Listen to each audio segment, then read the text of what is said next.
Bonjour, j'espère que vous allez bien. Moi, je vais très bien.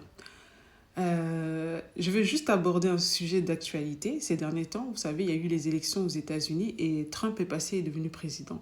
Moi, je ne vous le cache pas, c'est une excellente nouvelle pour moi.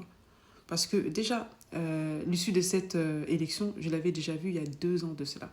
Dans mon entourage, quand je disais que Trump va devenir président, qu'il est le choix de Dieu pour les États-Unis, les gens me disaient, mais t'es sérieuse? Trump, il est comme ça, il est comme ça, il est comme ça. En fait, le problème avec la plupart des gens, c'est que les gens ne voient que ce qu'on veut bien leur montrer.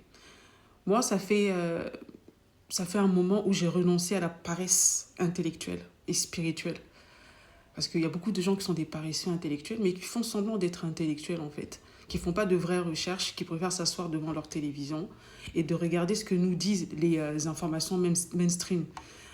Voilà, les médias mainstream et tout ça. Il y a d'autres qui pensent qu'ils sont plus intelligents parce qu'ils vont chez Mediapart, par exemple, en se disant, mais non, mais moi, mes informations, ils sont sélectionnées et tout ça. Mais je vais vous dire un truc, c'est blanc bonnet et bonnet blanc. C'est pareil, en fait. Si vous voulez avoir des vraies informations, allez chercher vous-même. N'acceptez pas qu'on vous donne des informations comme ça, tout cuit, et vous dire, oui, mais ces gens, ils sont sérieux et tout ça. Parce qu'on vit dans un monde maintenant où les gens ont vraiment du parti pris. Si vous analysez vraiment ce qui s'est passé lors de cette élection, pas seulement cette élection, la plupart des élections, vous allez voir vraiment le parti pris de la presse. Vous pensez que la presse, là, même toutes les presses, elles appartiennent à qui? Pour avoir maintenant, je ne sais pas, un organisme de presse, il faut avoir des moyens et de l'argent. Ça demande de l'argent. Et de nos jours, beaucoup de gens sont devenus des esclaves de l'argent, de la position et essentiellement même les journalistes. Vous ne pouvez même plus faire confiance à certains journalistes. Vous êtes obligé d'aller cueillir toutes les informations des deux côtés et vous-même faites le tri, regardez, analysez, vous avez un cerveau. Beaucoup de gens n'utilisent pas leur cerveau, c'est pour ça que beaucoup de gens sont, pour moi, envoûtés, beaucoup de gens sont des suiveurs. Même les gens qui pensent qu'ils sont, voilà, c'est des gens qui sont ouverts d'esprit et tout ça. Pour moi, on est dans un monde où il y a plus vraiment de réelle ouverture d'esprit et de réelle réflexion. Et je vais vous expliquer en fait. Et je pense que je vais vous donner un sujet de réflexion. Quand je dis qu'il n'y a plus de réelle ouverture d'esprit, je ne plaisante pas. Je me rends compte que maintenant, quand tu parles avec les gens, il faut forcément que tu sois de leur bord. Il faut forcément que tu suives leurs idées, que tu penses de telle façon, que tu sois peut-être féministe, que tu acceptes peut-être une certaine façon de vivre. Maintenant, voilà. C'est-à-dire que j'ai remarqué une chose en France, et vous allez me dire si j'ai tort ou pas. La France est un des seuls pays où il est très très mal vu d'être conservateur, d'être nationaliste. C'est très mal vu. Si tu es nationaliste et que tu veux conserver, par exemple, certaines valeurs et tout ça, tu es un facho. Tu es très mal vu. Et ces personnes qui vous disent ça, elles pensent qu'elles sont ouvertes d'esprit et tout ça, et que c'est toi qui es fermé d'esprit. L'ouverture d'esprit, c'est d'accepter aussi que des personnes puissent avoir une autre façon de vivre, puissent voir la vie d'une autre façon. Parce que on vous accepte tel que vous êtes. Et moi, franchement, je commence à voir de plus en plus je sais pas comment on va appeler ça, du wokisme. C'est ce qu'ils appellent ça maintenant, le wokisme. De plus en plus de wokisme dans cette société, en fait, où on n'accepte plus une autre façon de penser. Il y a une forme d'hypocrisie, mais qui ne dit pas son nom. Et c'est seulement en France que je vois ça. Par exemple, en France, les gens ont très peur. En fait, c'est la peur. C'est vraiment, moi j'appelle ça du terrorisme intellectuel, où vraiment on essaie de faire peur aux gens. Si tu dis une certaine chose, ah, tu vas être mal vu. Ah, mais t'as pas honte de dire ça. Je suis désolée, il faut que... On est dans un pays quand même qui s'est battu pour avoir une certaine liberté d'expression. Il faut que vous laissez les gens s'exprimer. Les gens, ils pensent qu'ils sont tellement intelligents, que la presse est tellement réelle. C'est cette même presse-là qui vous a fait élire aujourd'hui Emmanuel Macron.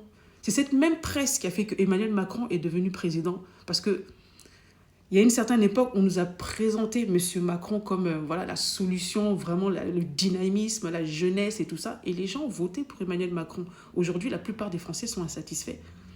Ça montre à quel point les gens sont formatés. Et on nous a formatés dès l'enfance à l'école, à penser d'une certaine façon, à ne pas réfléchir, à remettre en cause une autre façon de penser, sans même réfléchir, sans même analyser. Beaucoup de gens n'ont pas un esprit d'analyse, beaucoup de gens sont des suiveurs. Ils suivent en fait ce qui paraît bien pour la société. En ce moment, ce qui paraît bien pour la société, c'est d'avoir soi-disant un esprit ouvert, d'accepter toutes sortes de choses et de perversions. Voilà. Parce qu'on appelle ça le progrès, l'évolution.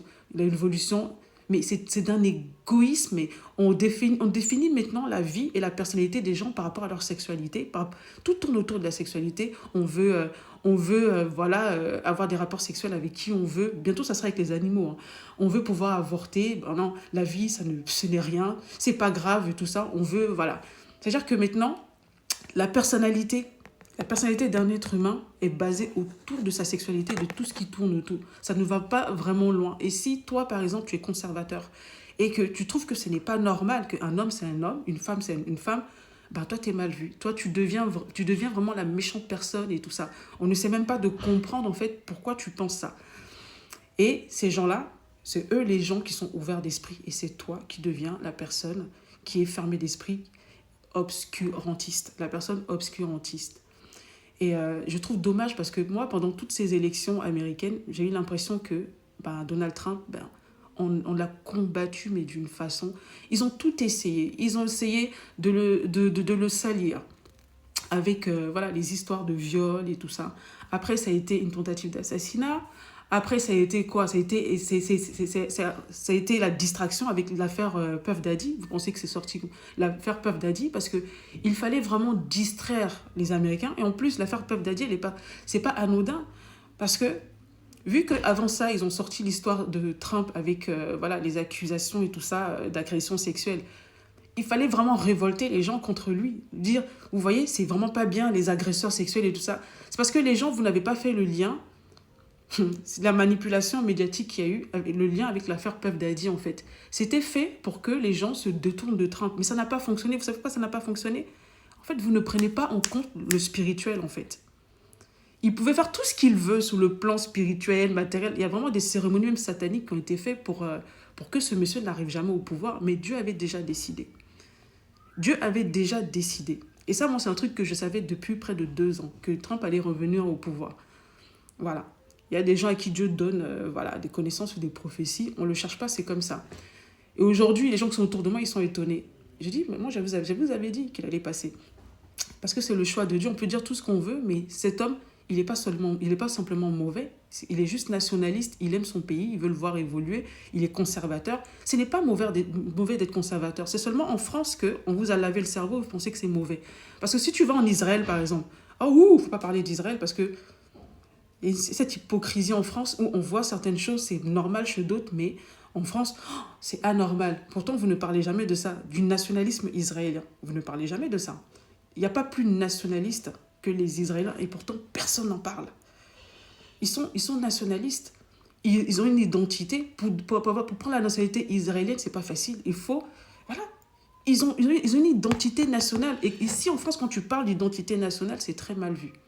C'est très mal vu. Quand tu parles d'identité, c'est-à-dire qu'on est un pays on nous a tellement formaté le cerveau, de sorte qu'on trouve mauvais le fait d'être fier d'être français, d'être fier d'avoir une certaine identité, d'être fier de faire ce qui fait de la France une culture, que on se dit, on est ouvert d'esprit, on laisse tout rentrer. Oh, les gens veulent se marier n'importe comment. Oh, on va être ouvert d'esprit, sinon on est des méchants. Oh, les gens veulent venir faire n'importe quoi en France. Oh, on est super ouvert d'esprit. Si on essaie de penser autrement, on te regarde mal et tout ça. Mais toi, tu es raciste et tout ça. Non, être nationaliste, c'est pas être raciste. Moi, je suis ivoirienne d'origine et je suis française de nationalité. Je suis fière d'être française.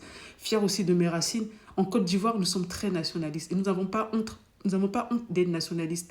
De faire attention, de ne pas laisser n'importe qui rentrer chez nous. De ne pas laisser, par exemple, les étrangers venir nous manquer de respect. Et nous ne sommes pas les seuls pays. Vous allez dans tous les pays étrangers. Dites-moi le contraire. Vous allez dans les pays même arabes et tout ça, ils ont leur culture.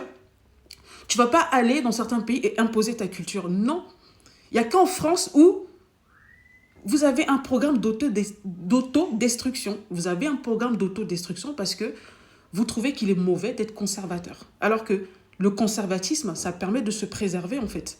Et ça, vous ne l'avez toujours pas compris parce qu'on vous a lavé le cerveau depuis des années avec des enseignements, une façon de penser qui est totalement maçonnique. Moi, je dis, réveillez-vous. Réveillez-vous. Trump, là, c'est le choix de Dieu pour les États-Unis. Ouais. Parce que Dieu donne un temps aux États-Unis pour que, voilà, il essaie de freiner certaines choses. Les gens ont prié pour la paix, pour beaucoup de choses et tout ça. C'est une des solutions que Dieu a trouvées, justement. Vous ne le voyez pas comme ça, mais Dieu sait ce qu'il fait en laissant Trump venir au pouvoir. Voilà. Moi, c'était mon avis sur ces élections-là. Arrêtons d'être bêtes, quoi. Parce qu'il y a beaucoup de gens, franchement, ils ne poussent pas la réflexion loin. Ils ne vont pas loin, ni intellectuellement, ni spirituellement.